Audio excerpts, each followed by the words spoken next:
All right, what is going on, everyone? And welcome back to the Mets Weekly Podcast as we are live at this very moment on YouTube and on X to discuss the latest news, rumors, and recap Mets spring training in Port St. Lucie. But before we do that, I want to remind everyone to subscribe to the Mets Weekly YouTube channel if you have not already for new episodes of our show that will be after today, now be recorded after every single series of games during the regular season.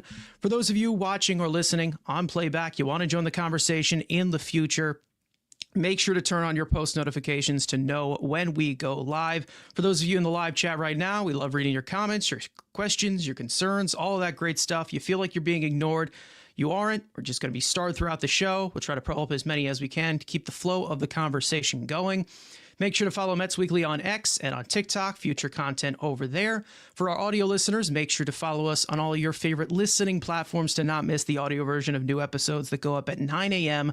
the following day. And also make sure to give us a 5-star review. That would be greatly appreciated. So, Frank, you are here. Spring training has officially wrapped up. We have 162 games ahead of us later this week, which I'm sure we will preview in a few days.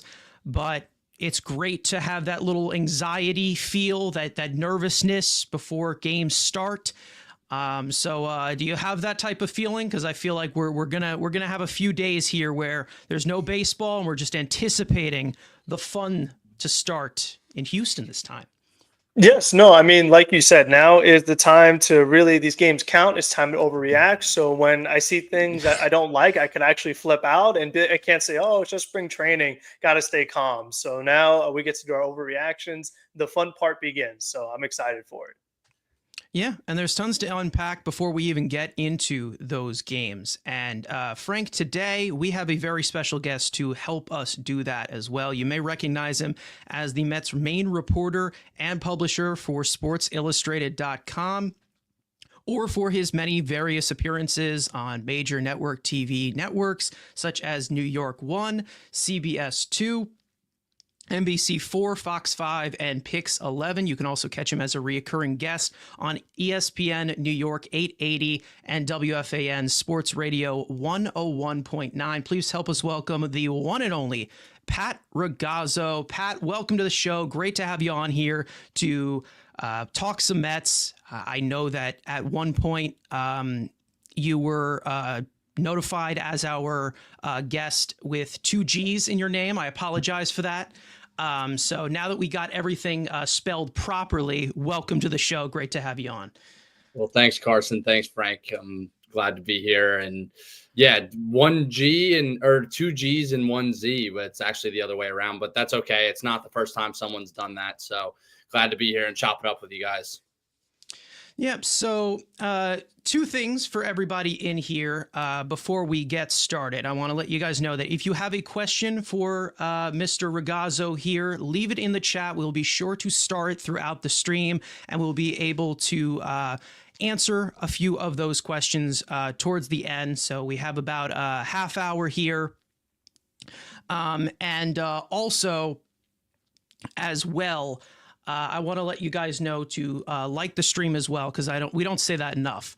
And also hit the subscribe button, like we have said before, for those of you watching on YouTube and on Twitter. So let us know for any questions that you guys may have, and we'll be sure to star them. Now, one thing that I do want to just full-on kick off here is talk about some of the positives that we've had in spring, because there have been many. We have seen a lot that has gone on in Port St. Lucie, of course, with the huge draw of Juan Soto. Of course, I saw that they had like the highest attendance in total in spring training. So there's a lot of anticipation, of course, going into spring training, going into this regular season. But there is one positive we have to talk about. Somebody that we have talked about many times on this show. Frank, you know where I'm going with, and that being Brett Baty. Brett Baty had a great spring this month, and we've talked about him numerous times. And I do want to give a little bit of a recap of what he did in spring, because I would say that after what we have seen compared to everybody else, he's definitely stood out a lot. It has been a spring awakening for Brett Baty. Obviously, the slash line over 1,200 OPS. one of the main things of emphasis that we've always talked about with Brett Baty is the launch angle, of course, lifting the ball, pulling fly balls, doing damage, and obviously competitive ABs, walking more than he did strike out this spring in these 59 plate appearances. He led all of the Grapefruit League in OPS. And of course, one of the main points of emphasis, of course, being his defense, which he played 44 innings at third base, and at second base 69, which is a new position for him, which he played seldomly in AAA last year. And it seems like this would be the last chance here for Baty to make an impression going into opening day, which he's going to be on the opening day roster with the injury to Jeff McNeil. So, Pat, I will start with you and ask you the big question off the bat. Is this something that you're full on buying into? Do you think that this is finally the year that Brett Baty puts it all together and finally proves himself as a major leaguer? Well, it's funny. I was talking about this with someone yesterday, and I actually published a story on METS on SI on my site earlier this afternoon with a rival scout who I spoke to, who said he thinks Baty's going to ball out this year, and that now this is going to be the year that he's the prime breakout candidate for the Mets. And it's funny how things work that way. And I kind of finished up my piece with this in the closing paragraph, saying like Baty was a change of scenery candidate all winter, and everyone, talking about from the fans' perspective, couldn't wait to trade him away and give him up for nothing. It seems like in those silly mock trades that we all kind of see conjured up from time to time. And now he's a breakout candidate for the Mets, and he had a very strong spring. And yeah, I am buying in. I mean, this is a guy who was the number 2 ranked prospect in the Mets farm system in 2022. He's not a top prospect anymore, but he's still just 25 years old. He has a lot of talent, a lot of upside. That's why the Mets didn't just give him up for nothing. That's why they still believed in Brett Baty. Everyone who I spoke to, all offseason long, still believed in the upside there. And there is a ton of upside, as we've seen. Todd Zeal actually was on the call for one of the recent Grapefruit League games. I believe when Baty had a big game over the weekend where he hit his 3rd homer. I know he homered for the 4th time today to close out Grapefruit League play. But when he hit his 3rd homer, Baty is no longer letting go of the bat with one hand when he swings on the follow through, and he's staying in his swing plane a little longer in the hit zone. And it seems to really have made a difference. And, the power's been there. And if we were giving out MVP awards for Grapefruit League play, Brett Baty would be the MVP of the Grapefruit League play. So obviously these games don't count, and the Mets want to see it translate. But Baty got off to a hot start last year, and then, of course, he fizzled out, and he wound up losing his job to Mark Vientos, because Vientos was last year's breakout player of the year for the Mets. So, I am, to answer your question, definitely reiterating that I'm pretty bought in. I think that these numbers, will translate for Baty, and he's going to get his opportunity at second base. Looks pretty good there defensively, even though he's not a natural fit given his body size and his build for the position. But he looks like he's handled it pretty well so far. And I think that he's going to probably turn some heads as the regular season gets set to begin here. Yeah, I mean, I hope that he does. And even though that may come to shockers to some of you that are watching on Twitter who think that I am, the biggest Baty hater known to man. But again, I think when it comes to Baty, it all really just has to do with the consistency with some of these balls that he's putting in play, whether he is hitting them on the ground, whether he is lifting them. Obviously the swing and miss, it obviously elevated at the major league level as to if he was, playing against, major league arms towards minor league arms. There was a lot of swing and miss, but we never really had that scouting report initially of him, just taking a bunch of uncompetitive swings. So, I mean, when it does all said and done, and Frank, I will move it over to you here. One thing I will say from his spring so far, the competitiveness of his ABs have been on a different level as compared to what we have seen in the past, which I will say, as for some of the, batted ball of what he puts into play, it still comes to question with me. But, we will see what happens with Brett Baty, but he's definitely going to get his chance. especially with Jeff McNeil on the shelf for maybe a little bit longer than we expected that he would be. So, Frank, what are your thoughts on Baty? Have they changed? Have they not? I mean, again, it's been 59 plate appearances here. Who knows what's going to happen? But again, I think he definitely showed out here in Port St. Lucie. Yeah, we talked about it in previous episodes, but we've seen Baty perform well in spring before. 2023 he hit really well. He hit 325, OPS of 885. But this spring, leading the Grapefruit League, that OPS above 1200.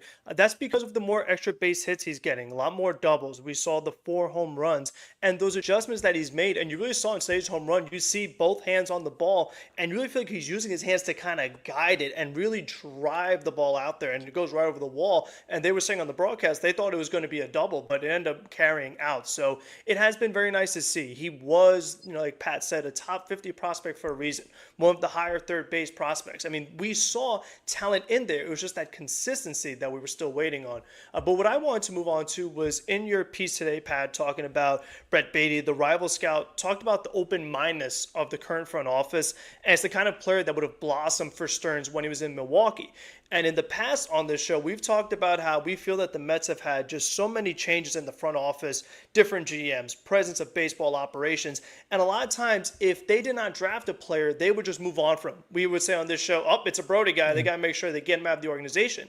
But despite all the different GMs, presence of baseball operations, they've always kept Brett Baty. And you said in the article, the Mets never lost hope in the upside, which is why he was not traded in the offseason. So my question for you is, did you hear of maybe some teams that were trying to make a call for Baty, because you talked about he was a good change of scenery candidate? Is that something that the Mets were receiving phone calls like, hey, you know what? You guys have Brett Baty in the minor leagues. We could use a player like that. Is that something that you've heard this offseason? Nothing really concrete there. I mean, there was nothing ever really seriously discussed, but with a player like Baty and with players like McNeil, who they were never going to trade, Marte, who I've done a lot of reporting on this offseason, who they're going to hang on to now, but they did discuss a trade for him. Like, there's conversations that are held throughout the offseason between teams, between David Stearns, between members of the Mets front office, and between other executives and members of other front offices and around the league. And those are names that are brought up, but nothing really serious there, in terms of discussing a trade like with Marte, which, I had reported in December that they were talking to the Royals. It would have been a swap for Hunter Harvey and Marte. But with Baty, the trade value wasn't super high after last year. And the Mets weren't going to give him up. And it was the same thing for Jeff McNeil, too. I mean, Jeff McNeil had a very hot second half and then got injured in September, was able to make it back in the NLCS, but really wasn't, he didn't look fully 100%. He didn't get back to what he was doing in the second half post All-Star break, which was impressive. Now McNeil's hurt, of course, again, but yeah, the Mets weren't going to give up Jeff McNeil because of his floor. They weren't going to give up Baty because of his floor. They're not just going to dump these guys. And a lot of my replies this offseason were fans saying, well, why don't you trade McNeil? Why don't you trade Baty? Trade these guys? Well, again, like I just said, they're not just going to give these guys up for nothing when their trade value is super low, when, these guys could go be these change of scenery candidates going to another team and help another team, emerge into a contender or continue on their trajectory of contention. And now they have a star player. I mean, you look at McNeil, who won the batting title in 2022, has had, up and down season last year, a tough season in 23 and a tough season in 21, but he's had 2 or 3 really, really good years, all-star campaigns, batting title campaigns. And then you look at Baty as well, who, like we said, top 50 prospect in baseball not too long ago, top 2 in the Mets system, and has shown some flashes at the big league level. And we talked about Stearns, and the open-mindedness of the front office. Yeah, Baty is a guy who would have gotten more rope had Stearns, had say Baty played in Milwaukee in 2023, he would have gotten even more than the 108 games he got at the big league level. And it wasn't, in my opinion, it wasn't Buck Showalter's fault. It wasn't Billy Epler's fault. It wasn't anyone's fault. It's just the expectations in New York coming off an 101 win playoff season versus the expectations in Milwaukee. And no discredit to what Milwaukee did. I mean, they made the playoffs in 4 out of 5 seasons while Stearns was still there. And it's two differing, contrasting destinations and areas and expectations and everything where, it's easier for a young player to flourish in Milwaukee with the leash that he has being longer versus in New York, of course. And that just goes without saying and comes with the territory. Yeah. Yeah, I mean, I think that, it's just like internally with the Mets, like obviously we know that they have a lot of these infield pieces that eventually they're going to have to figure things out. Of course, somebody that hasn't even been in the conversation as much because of injury, Ronnie Mauricio is another one that we have talked about. We know that Jet Williams is in the higher levels now. We know that, of course, Jeff McNeil still being here. I mean, like, I feel like, personally with McNeil, I feel like it's just more of the thought of like, there's not really many that are willing to take that contract at this current moment. With Baty, obviously, reassessing the talent and the reassessing the trade value, obviously it makes sense of what they have here. And then obviously, waiting with Ronnie Mauricio, things like that. I feel like there is a way that they're going to probably trade eventually one of these pieces. But as of right now, there is a lot of value to be had or to be reclaimed with a lot of these guys, especially with last year, a lot of injuries in the minor league system. So I think that, it makes sense as to why they are doing it. But, I think that at this point, it will be probably a make or break for Baty this year. Definitely. Obviously with, Mark Vientos getting third base, which is his natural position. They have a lot of second basemen coming up through the system who could possibly, breathe down the neck of Jeff McNeil. You add Baty to that conversation as well. I think that right now the infield, there's a lot of questions going forward, but it also looks as a good problem to have where you have this youth in here that can, fill in the margins that way. I really think that at this point, you just look at the depth in one way, and you see that, some way, somehow it all is going to connect. It all is going to work itself out because injuries happen, regression happens. I mean, there's going to be ways where these guys do get these chances, and we'll see what they look like at the major league level. Frank, I'm sorry I cut you off there if you wanted to add something. No, all good. I mean, no, that's kind of what I was going to touch upon too, like you're talking about with McNeil, is that let's just say that Baty does have that breakout. He's going to be maybe not the only day second base because they're facing left-hander Framber Valdez, but he's going to get a majority of the playing time. If Brett Baty does get off to a phenomenal start, he's not going to hit like he did in spring training, OPS 1200. But if he's really good and McNeil comes back and you start to see that like he's still not quite where they want him to be, that second half McNeil of last year, and you talked earlier about the rope that David Stearns would have gave Brett Baty. What do you think Jeff McNeil's rope would be this season? Because like Carson mentioned, not only do you have Baty in that conversation, but let's say Jeff Williams playing really good in AAA, and you have these other options. If McNeil starts to struggle again, how long do the Mets play that out before they kind of make more of a full-time switch to one of these other younger pieces? Well, yeah, I think with McNeil, he is very versatile. He's a utility player. Like, he's been the Mets starting second baseman, and that was the plan prior to him getting injured and straining his oblique in camp. But McNeil he can play second base. He can play left field. He can play right field. If he's hitting, even just like if he puts up close to the numbers he did in the second half last year, I believe 289, around a 800 something OPS, maybe 900 OPS. His OPS was really impressive in the second half. He had more power. We saw that, really on display as soon as the Mets broke into the second half in Miami. McNeil was hitting home runs, which isn't really his game. So yeah, I mean, I think that Baty is going to have a shot here. We'll see if Acuna sticks and is the righty bat to Baty's left-handed swinging bat. While McNeil is out. And we'll see. I mean, if we have a Mark Vientos situation and talking about Baty at second base, I don't see how the Mets could take him out of the lineup if he comes here and he's these numbers translating over to the major league level. But again, like I said, McNeil's versatility is what makes him valuable. That the Mets could play him at second, they could play him in left, they could play him in right.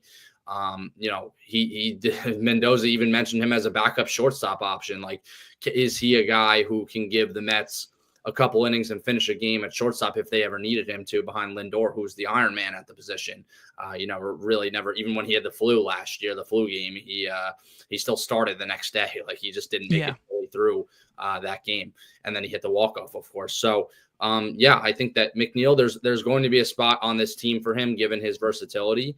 And we'll see if he does get his second base job back, and really the ball's in Baty's court and the ball could be in Acuna's court. We'll see how things play out on the roster decisions in the coming days, and if Acuna does break camp with the team. Yeah. I think it's really easy to just say, and we say this all the time with the pitching staff. A lot of people talk about, these names, they're not great names as compared to the Dodgers or whatever. 162 games have to be played. Someone's going to have to fill in the innings. Someone's going to have to fill in the games.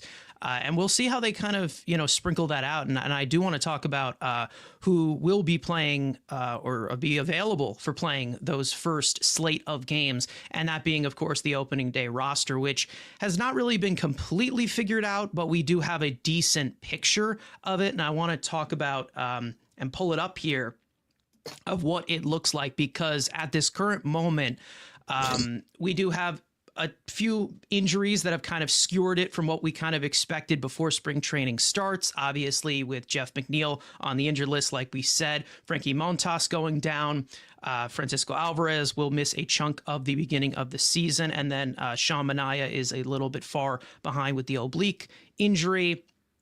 Could expect him back later this month. Or maybe in May, something like that. Now, as for a few of these guys that I have highlighted here in yellow, AJ Minter, it has not been completely made official that he will be ready for opening day. So we'll see what does happen there. We know that Luis Angel Acuna, they have not made that completely official yet, unless there was a report in between this stream starting to now. And then, of course, we have Huascar Brazoban and Max Kranick, who both have minor league options, who are kind of fighting for that last spot. It doesn't seem like it will be announced today, or maybe it will some point during the stream. Who knows? This is all going on live here. But, when it comes to, the full-on injured list of how this is all looking, Hayden Senger is expected to be the backup catcher as well. And, Frank, I will go to you on this one. I don't think that there's really many surprises here or anything. We all really kind of expected for things to fill in with these injuries, such as the pitching staff, the catcher situation. Hayden Senger, we already know he's a really good defensive catcher that pitchers like throwing to in the minor leagues. So he gets the chance, as I'm pretty sure he's a former Whole Foods employee. So congratulations to him. Quite a story. But I think right now this is pretty much what we've expected to fill in with the injuries.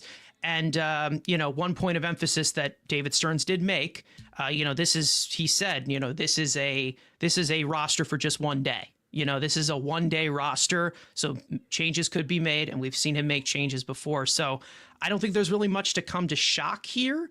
But, what do you think about the look of this opening day roster, Frank? What do you think?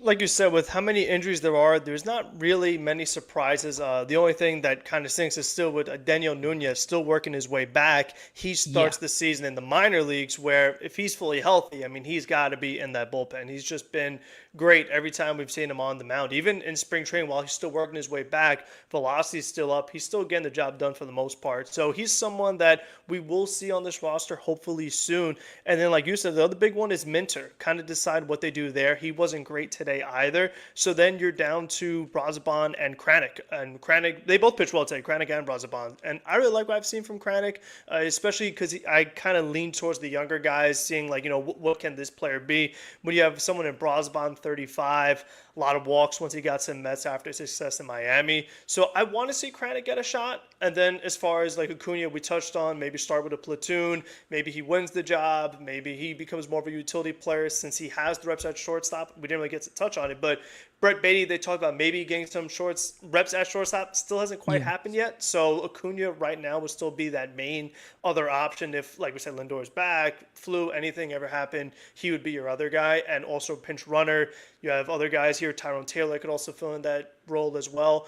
We didn't get to touch on Alexander Canario. He's been great this spring, but just looks like we're running out of spots, unfortunately. All of a sudden, now the Mets have a great outfit. Now we have too many outfielders. So adding Juan Soto will do that. He'll make your outfield plans a lot more tricky when we're talking about depth. So, like you said, a lot of the stuff is kind of filling its way out. It's just more so, I think Minter is the big one when you're deciding like that last bullpen spot.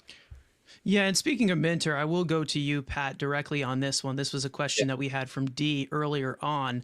Will Minter start on the DL or IL? I think that's what it's considered now. More time for more rehab. Have you heard anything of like, it's probably 50-50 at this current point right now. Like they're trying to figure out how he feels after today. That's kind of like the impression that I got from some of the reports that I saw before the stream started.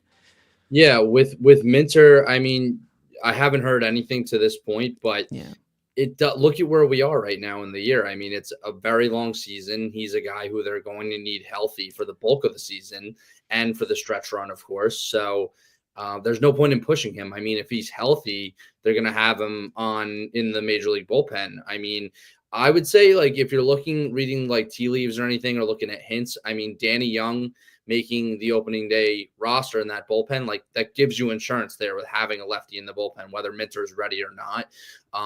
If they give him a spot and maybe they don't want to push him too much, which again, they should not be pushing him this early if he's not ready. Then they have their lefty in Danny Young, who they're going to use early on in the season. I mean, obviously every game counts in the season, and towards the end of the season, when it comes down to they're fighting for a playoff spot on the final day, that you look back, oh yeah, in April, like, if they won this game, if they had, if they had used Minter instead of Young or some, so-and-so, then, they wouldn't be in the spot, but it's hindsight's always 2020. And you know what, if they don't have Minter healthy this year, it's a big problem for the bullpen, especially looking at Edwin Diaz and his velocity dip in spring training so far this year. You don't really know, what kind of year he's going to have. And he had a very up and down year last year, which again, yes, Diaz was coming off of major patellar tendon surgery. And a lot of people didn't even know if he was ever going to be the same again. And down the stretch, he was very good. In the postseason, he was very good. He wasn't super lights out the way he was in 2022 before he tore his knee in 2023. But at the same time, he was still very good. But again, like his velo was significantly down in spring training. So you look at what they did with Dednil Nunez. I think it's a smart plan. And with Minter, I have not heard anything. But at the same time, they should not rush him, and they need to take things slow. And I've been saying that with Brandon Nimmo as well. But Brandon Nimmo all of a sudden had a very, very strong finish to Grapefruit League play, and he looks 100% healthy, and he looks like he's ready to have an all-star season. So I'm always in the boat of taking things slow with guys, and I think the Mets medical staff, it's credit to them. They've done a tremendous job the last few years, and that's the reason why Minter wound up signing here, and that's why David Peterson, coming off hip surgery last year, had a breakout year, and just I'm just going to bring that up. Yeah. There's a million reasons, and the proof's in the pudding the last couple of years with just the way the Mets medical staff has evolved over the past several years. I'm not sure if it's the same surgery that Peterson had to Minter, because Minter is obviously recovering from that left torn labrum. Yeah. I'm not sure if is that the same thing that I think Peterson got? I think it was. I would have to look it up. They had similar surgeries, I believe. Yeah. And I think the two pitchers talked about it. I think Minter had brought that up on the Meet the Apple podcast, the Mets official podcast. So I would have to go back and look at that. But I think that they had some similar hip procedure, and they did have a discussion about it, and it did, I think, kind of persuade Minter to decide to come to the Mets, which, hey, that's seems like the entire team's been recruiting star talent in free agency. It wasn't too many years ago that people were saying no one wanted to go to the Mets, and now apparently everyone wants to come to the Mets. So that's what winning does. I mean, cultural change and winning really does turn around a program and a franchise rather quickly, as we've seen.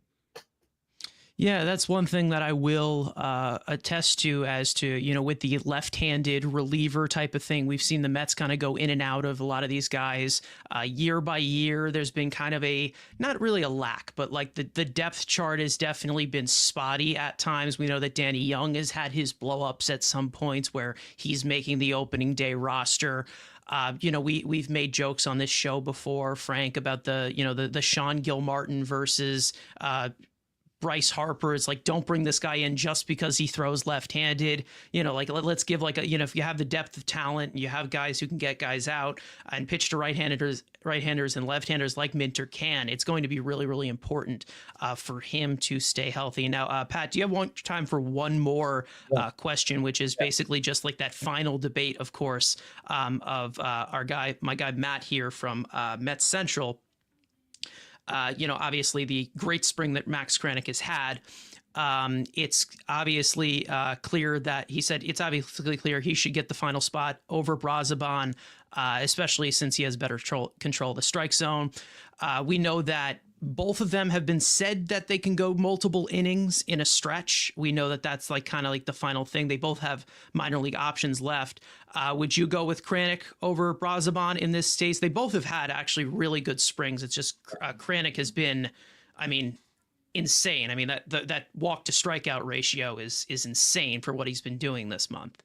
Kranick has certainly earned a spot. Brazoban's earned a spot too, but the competition's pretty hefty right now, and Kranick really, very much on the side of you gotta reward a guy like Kranick for the spring that he's just put on. It's got to be very exciting for the Mets and very promising to see Kranick do what he's done in Grapefruit League play. And yeah, they should want to see if it translates into the big leagues. It really could help them this year. So I think they know what they have in Brazoban. I think he's a solid arm. That's why they went out and acquired him at the trade deadline last year.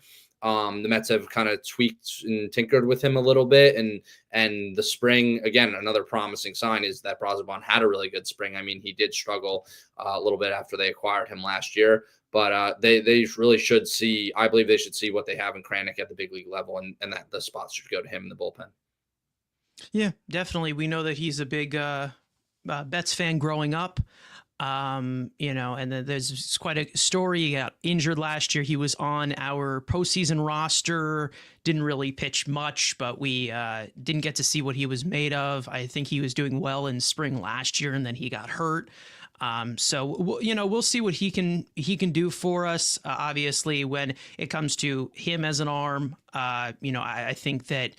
I'm seeing like some of the stuff, the advanced stuff, he's grading out like with like 4+ pitches. This is some talent that maybe if it elevates to some way where maybe you're seeing this guy in the back end of the bullpen, like we saw with Danel Nunez come out of nowhere, where he was the 8th inning guy at some point.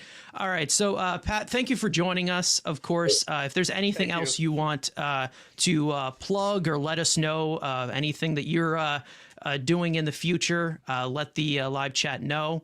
But great to have you on. Thanks for having me, guys. It was a blast. And just check out my work and my work and my staff's work at si.com/MLB/Mets. Check out all our opening day, pre-opening day, and opening day coverage coming up this week. It's about to be a very busy season, and we made it. It's a long, it seemed like a long and a short off season all put together.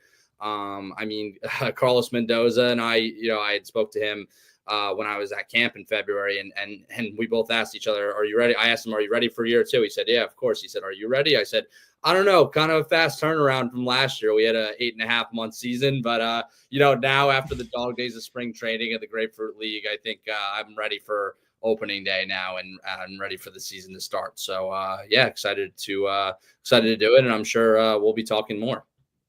Yeah.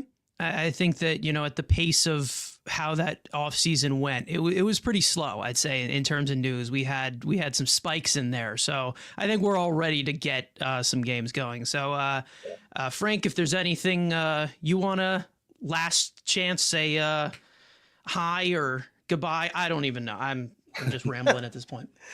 Yeah, yes.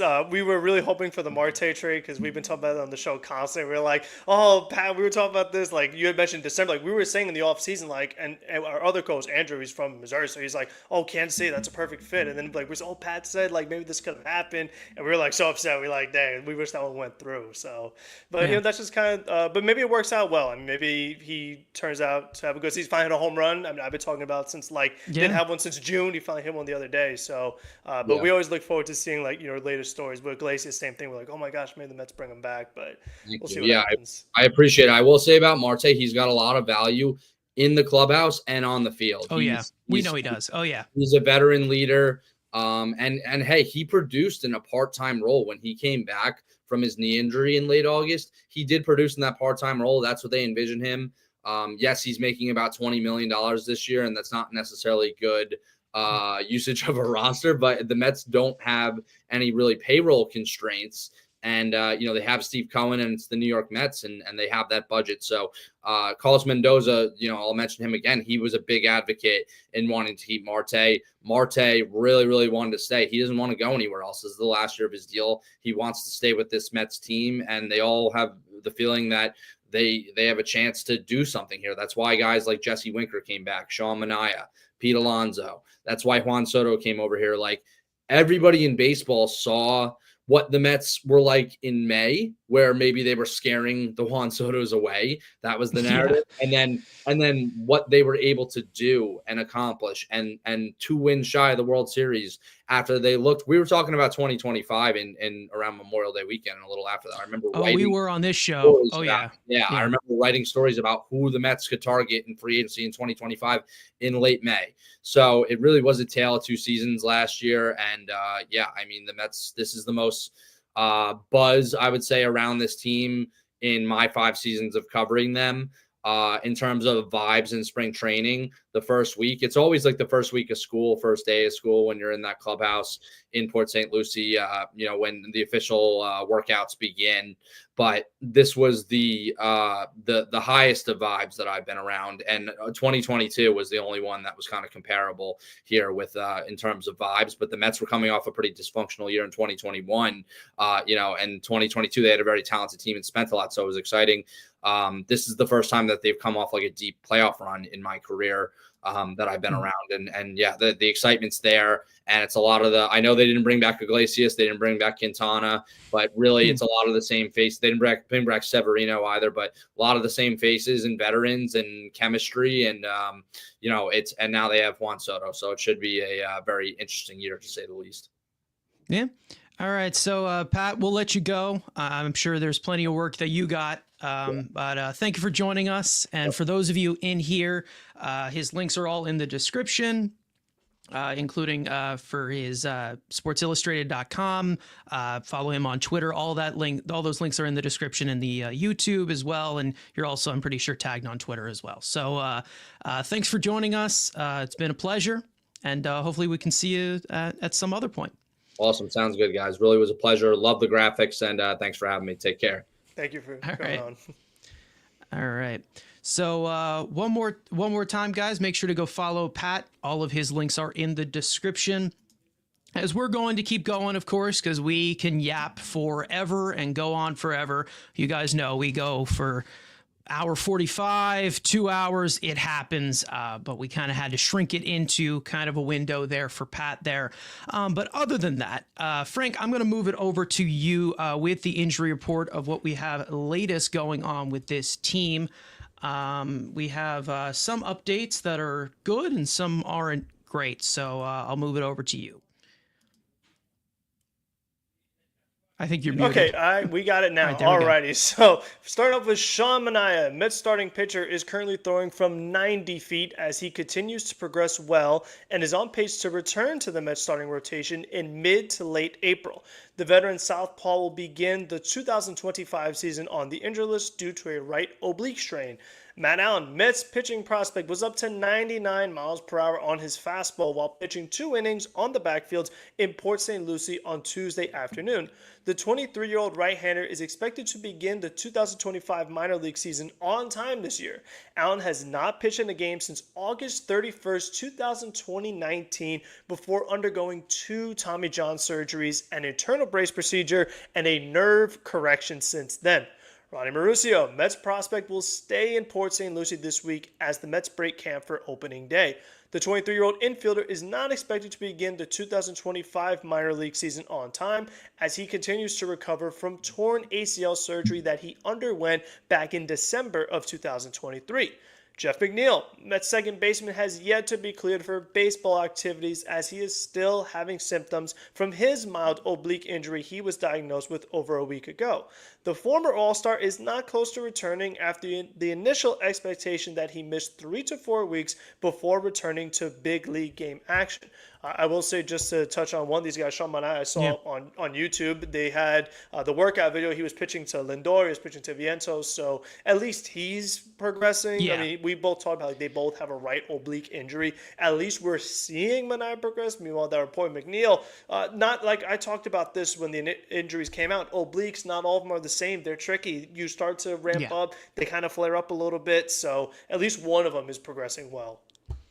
Yeah, like we've seen Ronnie Mauricio, they're taking it slow with him. Of course, Matt Allen is definitely a good, a good story there. Good to see him back in the high 90s after all of the procedures that he has had.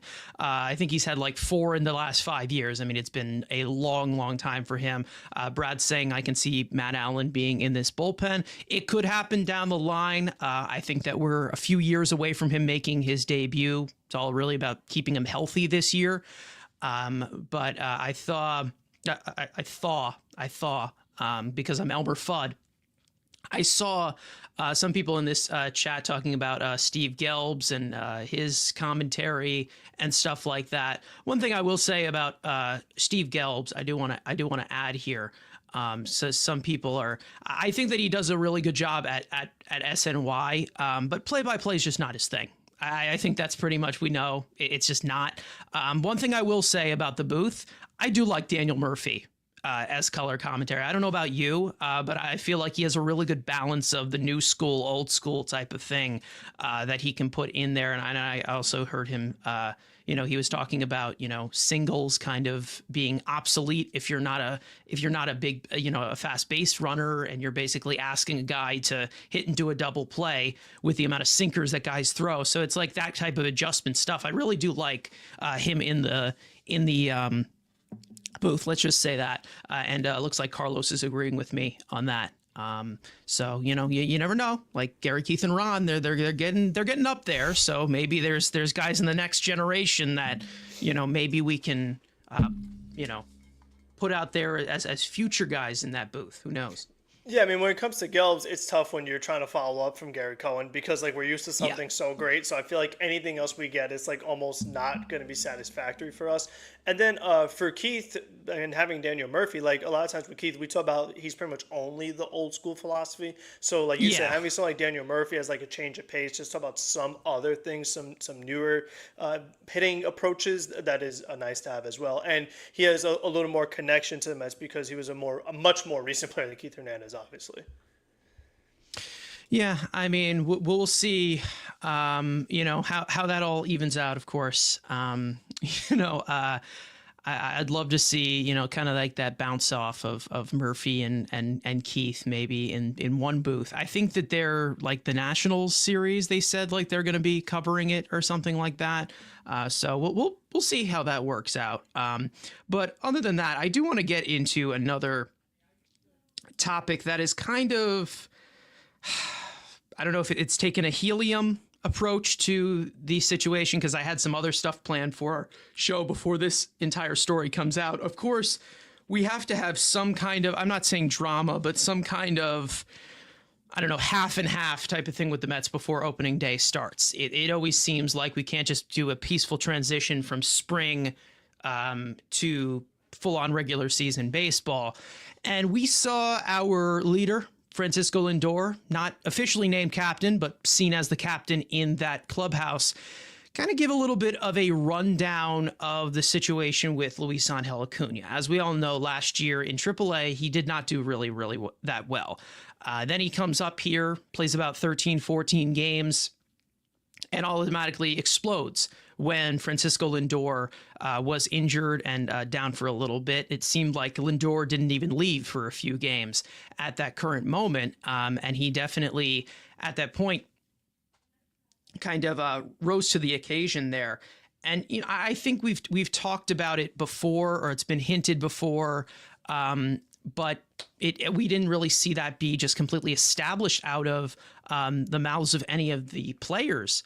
So I think that when it comes to Lindor, he's talking about it with Acuna of if maybe he was bored or like in AAA because he wanted to be in the majors at some point. I don't know what really the whole stance on was this, but I will give a little bit of a quote, and I will hint some other things going on here.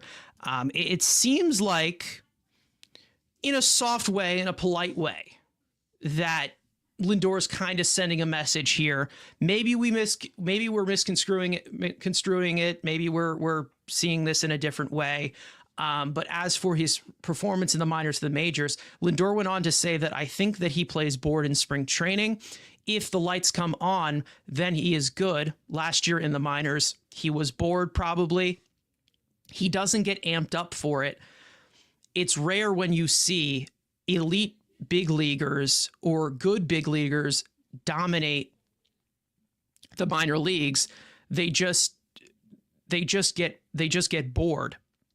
And then they eventually figure it out and say, I guess I got a little bit more to get called up. Then they get called up, and it wakes them up.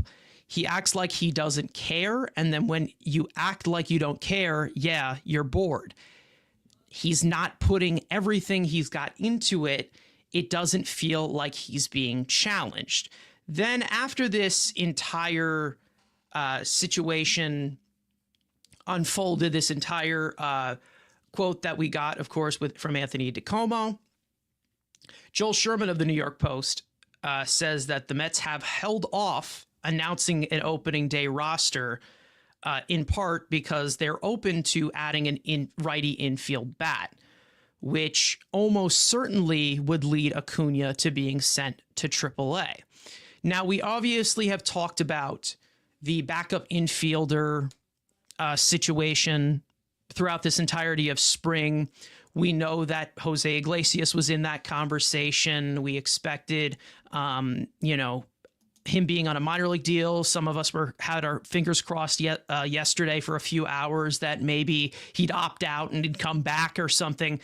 I think it's really, really hard to tell what type of message is being sent, or maybe he's just being full on honest in that way. But I do really like to see, statements like this where, he's not just completely sugarcoating it and saying he's the best there's ever been. And a lot of people on social media were saying that it's like Lindor rarely talks in this way about a teammate. Like, he's always someone who completely brings them up, knows what they're capable of, pushes them to be better. And when you see some of these, maybe he was just bored. I think we all thought it at one point, but it's really odd. It is very odd to me to hear something kind of like this when it's coming from Lindor. And I think that it was it was something that obviously had to be said.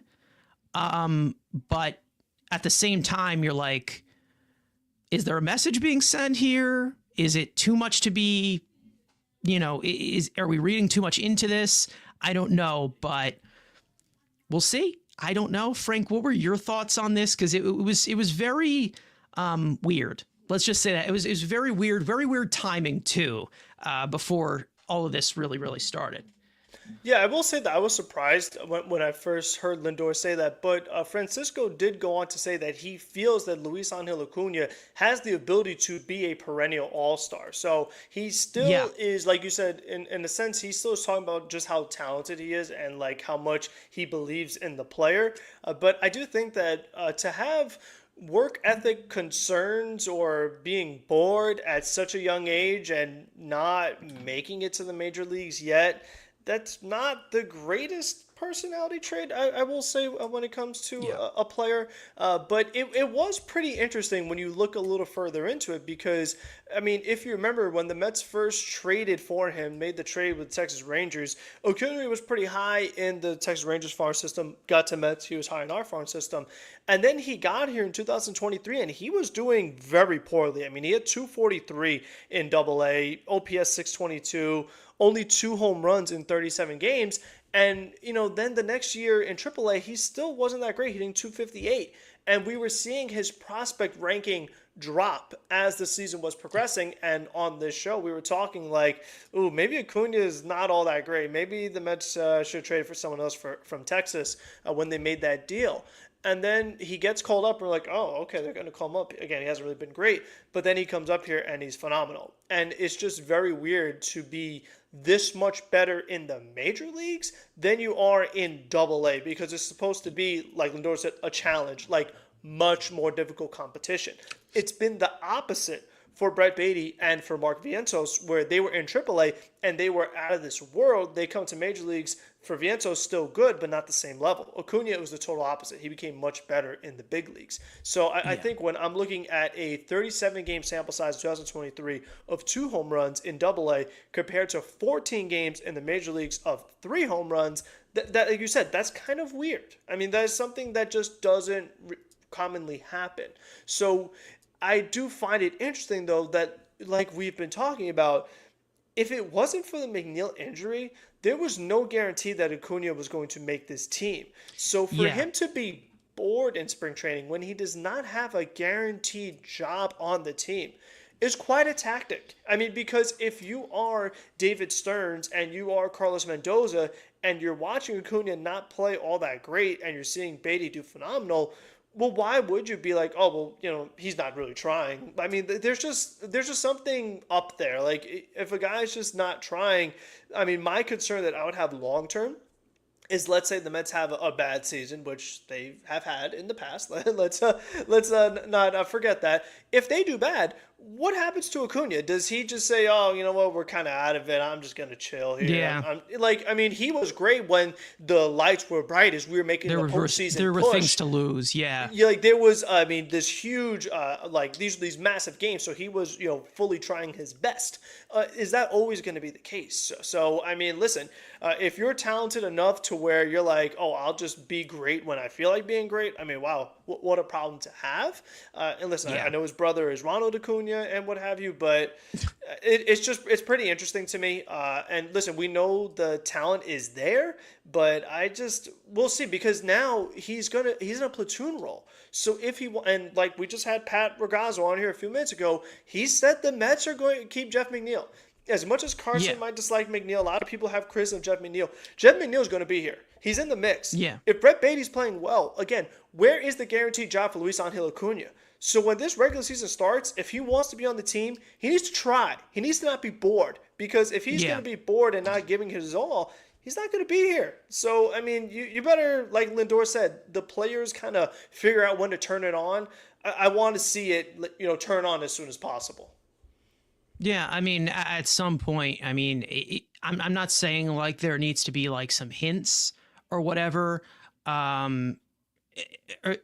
If there needs to be some like hints around the league or not the league, excuse me, around the clubhouse or anything, and there's a way that you need to read between the lines, is it possible that Lindor is just kind of saying this in a way where it's like he thinks that he can be a lot better and he believes that, with the ability that he does have, because we know that he does have tools that you can't really teach, that there's tools there that he can fill into the margins. And, I've always been someone who, I'm not, we already know with Baty, I'm one of his biggest critics because I'm just not really, that big on him. I just really have not really seen much of this entire major league consistency. And, right now it looked good and it seems like he's been working really hard to improve. When it comes to Acuna as the alternate situation in this second base conversation right now, regardless of what happens with Jeff McNeil, because at this current moment he is injured. When it comes to Acuna, I never was one oh, we'll just give it to Acuna, because I rather Acuna than Baty, because Baty I'm not very big on. Neither of them I've really have been very, very high on, but I mean, we're seeing Brett Baty make adjustments. We're seeing Brett Baty try to at least get better. We'll see if it translates there. But when it comes to Acuna, and if you're getting some work ethic, concerns here, I don't know, that's a little bit concerning in the way where you're I don't know. It also opens it up as to where, Jose Iglesias probably could have been somebody to help him out there. Lindor, obviously, of course. But I think in terms of the role that he's playing here, I do have a little bit of a concern. I'm not going to say that I'm completely negating it and saying it's fully overblown. What I'm saying is I do have a little bit of a concern that it's okay, well, he's not going to get all of the playing time in the majors with Baty here and him here, even just before Jeff McNeil is even healthy. Is he gonna kind of feel a little discouraged in that way? I feel like I don't want to say it's a mental head case situation, or it's just a thing where he just he's not as motivated, but it's it's alarming in some way. I'm not trying to say that Lindor is the guy who's fully administrating that, and I say that he should say that because he's right. What I'm saying, it's kind of alarming to hear that, as to where he's the bright lights come on and that's it. We're kind of gonna need a little bit more of a fuller player, because we talk about it and make the jokes all the time of the the Lucas Duda home runs where they mean nothing or whatever. If you're doing a little bit of the opposite there, it's going to really be hard, even though he has come up big or whatever. It's going to be really hard to advance your career as a young player, because as you get farther and farther there, I don't know what really is the point in this one. Hearing him just say he acts like he doesn't care and he's very lackadaisical in that way. It's strong words coming from Lindor. And this was one comment that from one of my guys here on Twitter, shout out to Daniel Wexler here, saying Lindor is never really critical of his teammates. It sure feels like he's politely sending a message to his young teammate. And, I think that we'll see how all of this pans out here. Obviously, they have some time as to, whoever plays better, whatever is going to be, alongside Jeff McNeil or something in that way. Acuna's going to get his chance here. So it's not like he's not going to, but it's just very, very weird to see, from both sides where, Brett Baty working very hard this offseason. We saw Mark Vientos work very, very hard last offseason. And then we're seeing things with Acuna where it seems like he's only the bright lights guy, which I'm sure we love a guy in the bright lights, but it's where's the consistency here? That's kind of what I'm asking. And because who knows if he's just never going to, amount to that consistent playing time. Because again, it's not going to be there forever, because we already know that Jet Williams is in that formula for the second base job. Is there a place in center field? Maybe he needs a new position to be interested or whatever. But catering in that way to a guy who hasn't proven much at the major leagues, even though he was good here for a second, I don't know. There's a little bit of concern. I'm a little bit holding back here, where I'm okay, this is second base is going to be a little bit more of a position to focus on than I thought. to be honest, going into this year. I don't know if that's how you feel. It's just it's a very weird concept to see both sides of Baty, Acuna, obviously Jeff McNeil pushing, pushing, not, knocking on the door because he's going to get the starting job when he comes back. So I don't know. That's just weird. It's weird to me. I don't know if that's how you feel. The thing that I'm really curious about is that, again, let's say McNeil is healthy and Acuna gets sent down. If Jet Williams is outplaying Acuna in AAA, well, why would the Mets not just call up Jet Williams? Because, again, it's like if you're a front office and you're saying, okay, I need to make an addition to my team, there's an injury or, something happens, and I have to decide between Jet Williams and Acuna, and I see that Williams' numbers are significantly better, and he's a higher ranked prospect than Acuna is, wouldn't I just call up Jet Williams? So it's like if he's going to go down to AAA and not really try and not have great numbers, I just don't understand why. That's kind of where I can see the Mets being in a weird spot. They're like, is he trying? Should we still call him up even though the numbers don't look great? So I'm just kind of curious to see how they're going to go about that decision-making process. Yeah. Matt saying major credit to Lindor, though. That's my captain. Absolutely. I mean, that's what you want to see a leader say. Obviously, you wish it wasn't as public as it was. But, I think at some point, some things do need to be said. And, this is a word of Lindor, who's now a veteran. He's been here for quite a while. He's definitely earned that right as to where he can, be able to speak for a decent amount of the team. We know that he brought this team together well. He was one of the pieces that was the main reason as to why they went on that National League Championship run. And I think at some point, a lot of this is going to be figured out. But we will see how they can confirm this. Now, some people are, talking about, sending Acuna down and retaining Canario if there are some concerns in this way.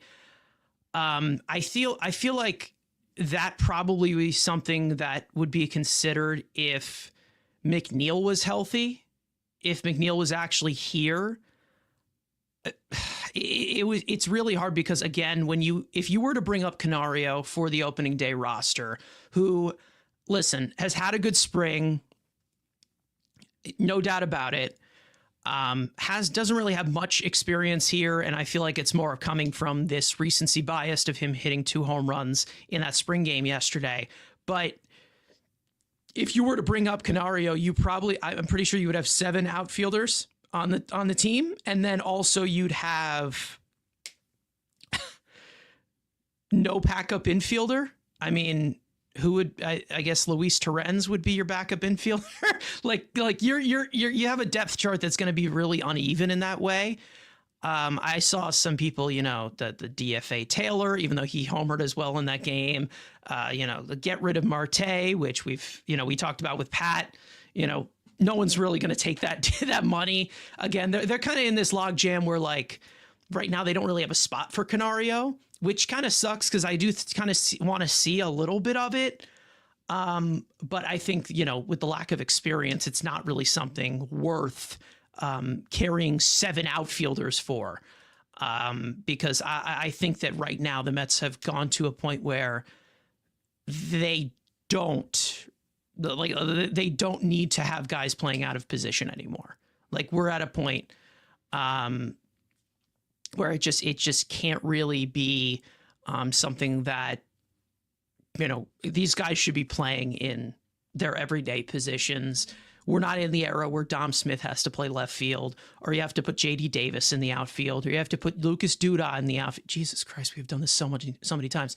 But I don't know if that's like kind of the feeling you have too. It's kind of just like it's a sunk loss, because I think Canario has some talent, but it's like, if you want 7 outfielders, like I don't think that's going to happen. I really don't think so. It's a shame because he's 24, and you could clearly see he has power. Yeah. I mean, he was, when the Mets made the trade for the Cubs, at one point he was a pretty good ranked prospect for the Cubs. So, he was in the Chris Bryant trade. Yeah, you go. I mean, he was one of the coveted pieces. Yeah. There you go. So, I mean, this is someone that, like, he's not a complete out of nowhere guy. Like, no, this is someone that's been scouted as having talent. You see the talent when he swings and hits the ball. There's some swing and miss in there for sure, but he has a hard swing. So, when he makes contact, it's going to go a long Yeah. way. So, he's intriguing because of the tools that he possesses. But, like you said, when we're talking about roster fit, it just doesn't work out right now. I mean, you added Juan Soto, you added Tyrone Taylor, you brought back Jesse Winker. Like you just have, and you already have Nimmo here long term. Like you already, like you said, just already have so many outfielders that there's not much you really could do, unfortunately. And you're going to need the other infielders with, like you said, with McNeil down and Baty's there. You literally do not have another infielder that can move around. Senjer is a catcher, Sorensen's a catcher. Alonso plays first, Vientos plays third. Like even those guys can't really move around. Like no, and none of those outfielders that we listed have played an infield position. So it's like you literally can't do anything to make it work. Unfortunately, like he just does not fit on the roster. Well, you have about 48 hours until like that roster comes out. So I mean, I wouldn't be surprised if they try to, maybe move him for something. I don't know if that's something that they try to do. I feel like he's just going to end up getting DFA'd either way, and they're just going to kind of cut the bait, and he probably will be picked up by a team that's looking for young talent. We know that the White Sox will pretty much take anyone with a pulse. I think there's other teams out there that probably will look at Canario and give him a chance, which kind of stinks. But with him being out of minor league options, it was definitely a good look to it. I think that we also had, brought him in a few weeks ago, and we saw it as something as to where, okay, maybe Nimmo's just not healthy. Maybe Marte's not healthy. Maybe there's just something out there that they had a little bit of a concern for and they need insurance for. Looks like Brandon Nimmo's ready to start the season now. Marte is alive. He's there, right? He played the outfield. We'll see. Yeah, he did play the outfield. So we'll see how long, he's out there. He's slotted to be in as the DH on opening day, that with them facing a lefty. So we'll see how all of that kind of gets panned out. Easy saying I could see the Yankees picking up Canario. I don't know if he even will get to them, because like again, it's like the I think it's the list of like records last year where it's the waiver wire. If he ends up clearing waivers and getting out ready to AAA, you catch it as a win, and he goes out to AAA. And if you do end up having some type of injury, then he would be the first guy up. So it's unfortunate that had to happen, but it happens. Yeah. I will say just one more quick note on the outfield. I found it very interesting that we were talking about Brandon Nimmo and his health. To see him play center field the other day, I thought was really fascinating. I mean, somebody that was coming off a foot injury, then you had this He played the entire game today. Yeah, and he played the entire game today. So, I mean, he's looking pretty healthy. I mean, because last year, center field, only 28 games. So I don't know if that's something they might want to experiment a little more with, because then it would allow you to move one of Siri or Taylor. If you really want to keep Canario, is you would have Nimmo play some center field, and then you'd move one of the center fielders away and then put Canario in the corner occasionally. But like we said, I just don't really see the path where he gets that playing time enough to where he warrants being able to stay as well. Because again, like Juan Soto has an outfield spot, Nimmo has an outfield spot, and it's just tough to take out Siri despite his offensive shortcomings with how great he is defensively. And again, we're talking about how he fits in a corner with Soto, in a corner with Nimmo. It's just hard to make a spot for Canario despite the power. Yeah, and then also you kind of get into that situation with him where he just kind of would be in the same situation where he was with the Cubs. The Cubs seemed to like not really give him much of a chance. They didn't give him much playing time. It seemed like he was going in and out of AAA mainly because, the options that ran out. But I think, it wouldn't be fair to him either way, even if you put him on this opening day roster, because he's probably not going to get that much playing time. And then also I think somebody said in the chat's asking if he can play center field. He doesn't usually. I think he's more of a corner outfield guy. So I guess we'll have to see. what happens, but if I were to guess, I do think that he will end up getting DFA'd, and he will be picked up by somebody on the waiver wire before he clears waivers and goes to AAA. I hope that we end up keeping him, and that would be awesome if it does happen. But we will see. They have not made any announcement yet, so fingers crossed that something happens, and we hope that they make somewhat of a decision. Anyways, Explosive saying Soto clogging up the right field for Canario. I agree. I think it's time to let go of Juan Soto, to be honest. I feel like this has been a long time coming. Let's just say that. And then, you also have some other guys in that outfield as well that's been talked about. Jose Azocar has also had a really good season, good spring too. Could be somebody else that they call on during the middle of the year if there is any other injuries. So, we will see how that all fans out there. But I do want to get into a segment that I think everybody loves, everyone's favorite segment, which would be the final one of spring training, and that being studs and duds. We can kind of go from the whole spring that they've had, maybe these last few weeks, the recency bias, the non-recency bias. We can list out quite a few here because spring is pretty much done here. Frank, I'll go to you for your stud of the week, or spring. You can go as much as you want. Nothing limited to just one player, because we've had quite a few good spring training performances this spring. Yeah, I'm actually going to guess that guy we just finished talking about, Alexander Canario. I mean, having a multi-home run game, grand slam in there. He had a few home runs this spring, and really, just getting him for cash considerations, you don't think much of it. You're like, oh, well, here's just another outfielder for the team. But he played really well. And listen, I know Marte, he hit a home run as well the other day, but you look at the final total of spring, Marte hits 208, Canario hits 306. Not saying he's a better player, not saying he's got a better season than Marte, but he did outplay him in spring training. And, different circumstances. Marte was also dealing with health, as we know. But it's just unfortunate because he's run into just two tough situations. I mean, in Chicago, we talk about the Mets adding Juan Soto, but the Cubs add Kyle Tucker. So that clogs up your outfit. You already have Seiya Suzuki. You have the next big thing, Pete Armstrong in center field. You have Ian Happ. You have Ian Happ for a long time. So he's just been in two organizations where they have a lot of outfielders. So despite the talent, despite the power, he has not really been able to get a fair shot. So I love what he provided. Like you said, I wish we could have kept him, but no options left. And the way the roster shook out, the way it fits, is not going to happen, I don't think. Yeah. I'm going to go with the main guy today, Brandon Nimmo, tying the game on the big swing that he had. He has been hot this last week or two. Good to see going into spring training. I know that we've had some concerns about his health. Obviously, I mean, we have throughout his entire career. But I think, there's tons of guys that you can mention here. Obviously, Brett Baty has had a good spring, but I need to see this in the regular season before I elevate him to the stud level. I'm sorry. Everyone shoot me. Sorry. But Matt saying stud for the spring, he would say Kranick.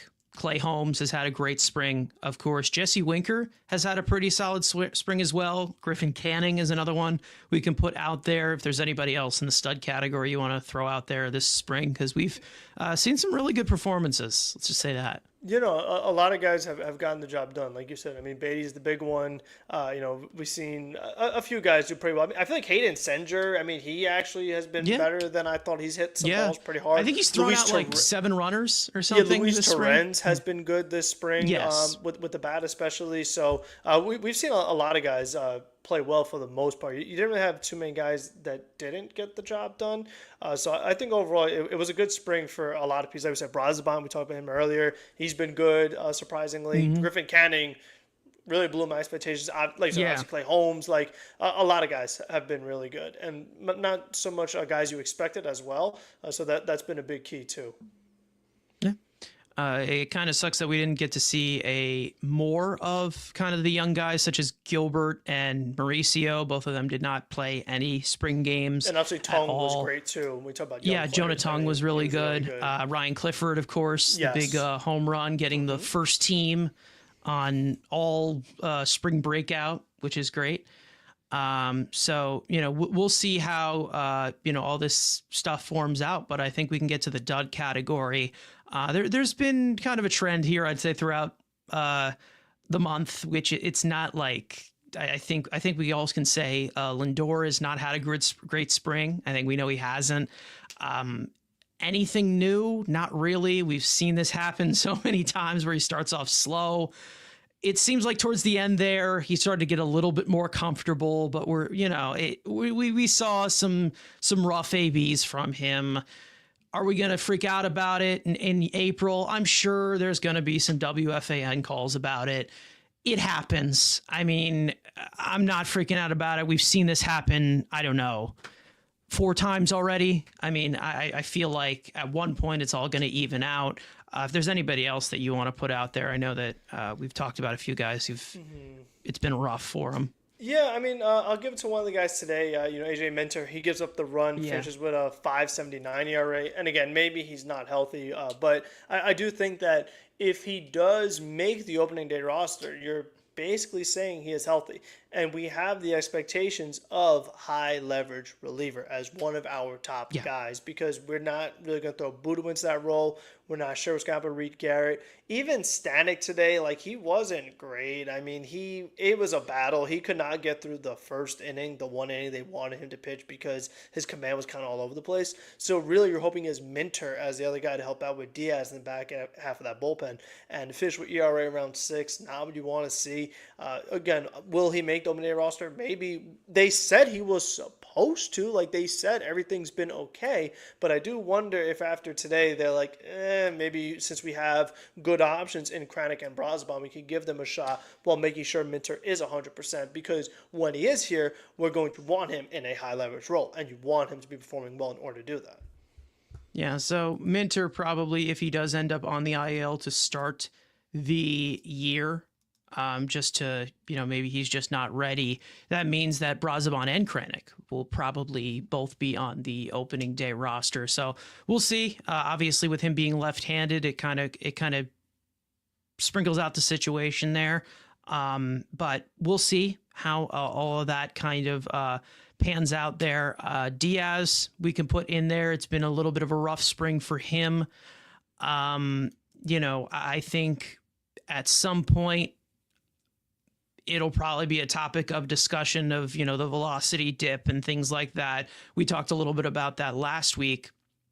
I think at some point, I hope that it revamps itself, the pitch shape's still there. The stuff is still there. It's just, the regaining of the velocity. Hopefully we see it back at some point. Cause towards the end of the year last year, he started to bring it up a little bit. So we'll see what happens with him. Other guys we can point out. Blackburn, rough spring for him, up and down. He had a few decent outings, few not. We'll see how that kind of fizzles out. We know he's going to be on the opening day roster. He's probably going to start off in the bullpen.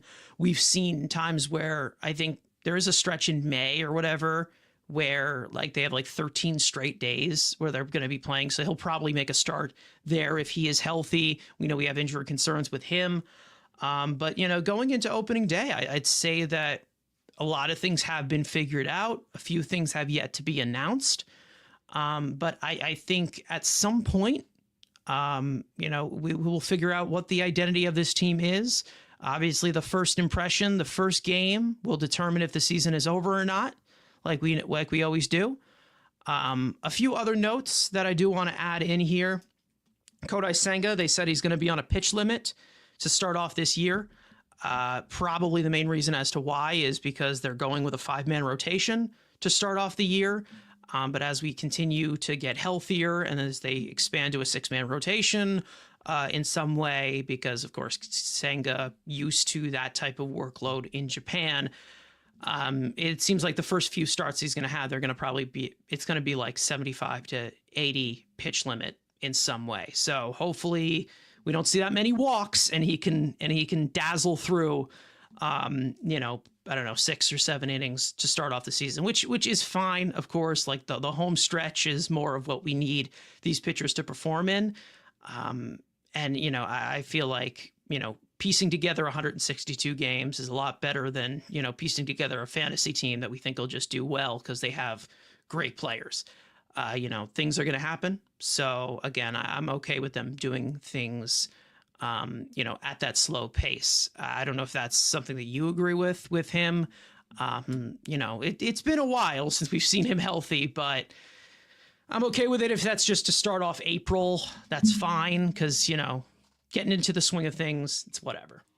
Yeah, I mean, listen, we want him to be on the field. I mean, that was the thing last year. Multiple injuries, we didn't really get to see what was happening there, and we know the potential that he has, and we know what he's capable of.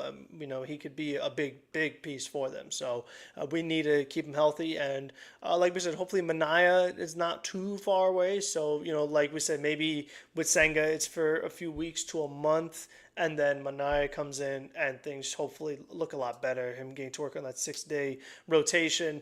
It stinks that Blackburn hasn't been good enough to just start off with the 6-man rotation. But it's like, you know what, once you had the Mania injury and the Montas injury, you were really hard pressed there. I mean, despite Canning pitching well, despite Clay Holmes looking really good, even McGill pitching well, it just wasn't enough to still make that 6-man rotation for him. Yeah.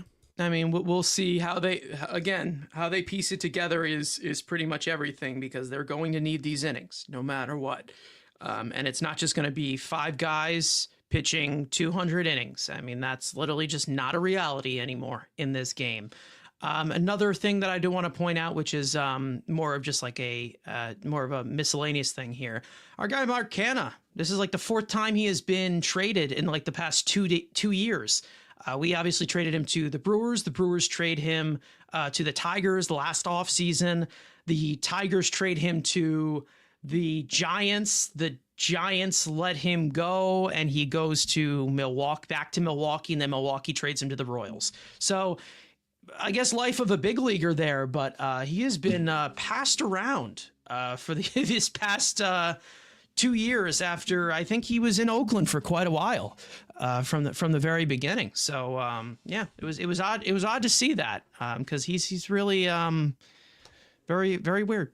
And we know the Mets had offered him a contract in the offseason. It was a minor league deal, but he could have been back with the Mets. I mean, I don't think they would have traded him if they got him, but he's someone that, you know, good clubhouse guy. Don't make any real estate choices quite yet, though, because he might be on the move again. Yeah. You don't want to, like, buy a location and then you're on the move. So hopefully got figured out. Royals were obviously maybe looking for an outfielder in the offseason. Yeah, we know that. Call for Starling Marte, and then with Mark Canha for much cheaper. So, and they get to hang on to, you know, not even get rid of any other players.